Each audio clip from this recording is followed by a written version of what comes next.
Hello, everyone. This is Truby Chiaviello, publisher and editor of PRIMO magazine. I'm coming to you today from my office. And I just want to share with you some insight about Italy and about the United States and the differences between the two countries. I've been publishing this magazine, I think for almost 15 years now. And one of the first things I did when I started as the publisher and editor of PRIMO was to get to know Italy a little bit more and to really understand the geography. And I wanted to find out how the country was organized geographically. And Italy is organized by regions. There are a total of 20 regions in Italy. And this is comparable to the United States. So here we have 50 states. And each state here is organized by counties, or if you live in Louisiana, you know it's organized by parishes, and in Alaska it's organized by boroughs. Now in Italy, each region is organized by provinces. Some of the regions are well known. You probably know of Tuscany, for instance. If you've ever taken an art class, you know that Florence and Tuscany is the region that the city of Florence belongs in. The Tuscan cuisine, for instance, is famous. You know of Sicily, and Sicily is the largest island in the Mediterranean Sea, and it also happens to be Italy's largest region. They named the region after the island. It's interesting, people, when I talk to them on the phone, will tell me they're from Sicily, and then they will tell me the specific towns and provinces they're from. But they're really telling me that they're from the island more than the region. When I started editing articles and writing them, and I do this today, I try to include the name of the region in the article. So if we're writing about Naples, for instance, I will say this belongs in the Campania region. And I'll get calls from readers and people interested in the article, and they'll talk about the province, they'll talk about the village, but they'll never talk about the region. And when I talk to readers of PRIMO on the phone, I talk to them on a daily basis. I'll ask them, where their family is from in Italy, and they will tell me the name of the village or the province, but they never really tell me the region. And this is also true of writers from Italy who write for PRIMO. They're my age, or they might be a little bit older or a little bit younger.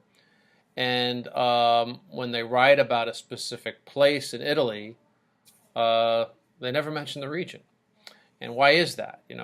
Why is there this disconnection? Well, the reason for that is if you go back to the history and how they organized Italy.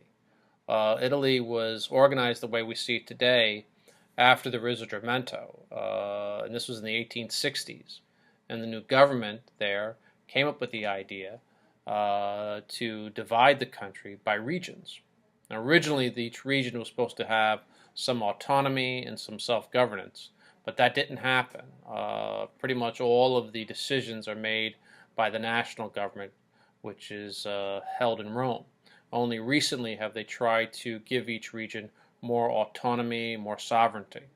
The regions and the concept of regions was reaffirmed in the 1948 Constitution of Italy. But this was a artificial means of organizing the country.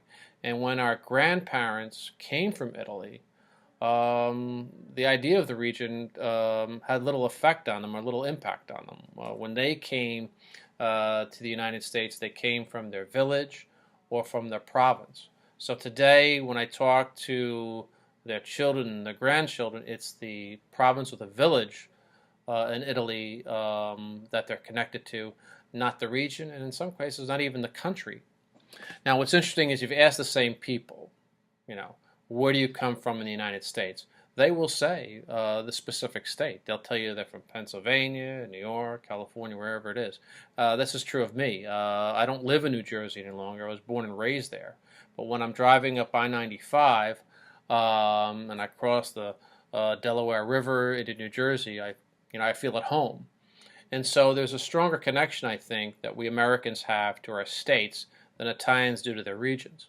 And there might be a couple of reasons for this. One reason would be when our ancestors came to the United States, they came specifically to the state. They wanted to go to the state to work the coal mine or the factory or the farm. They went to Pennsylvania, they went to New York, they went to California, Ohio, wherever it was. And so here's where they found the American dream. They found the American dream in that specific state. So they took a lot of pride in that, and they were appreciative of that. But I think a greater reason for this is just the way the states were made here. Settlers moved out to what was territories. Before that, there were colonies, of course.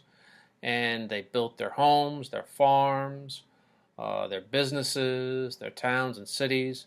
And then they applied for statehood. The states voted. The states that were already in existence voted to let them in. And so there was a great celebration. There was a great expression of pride in becoming a new state.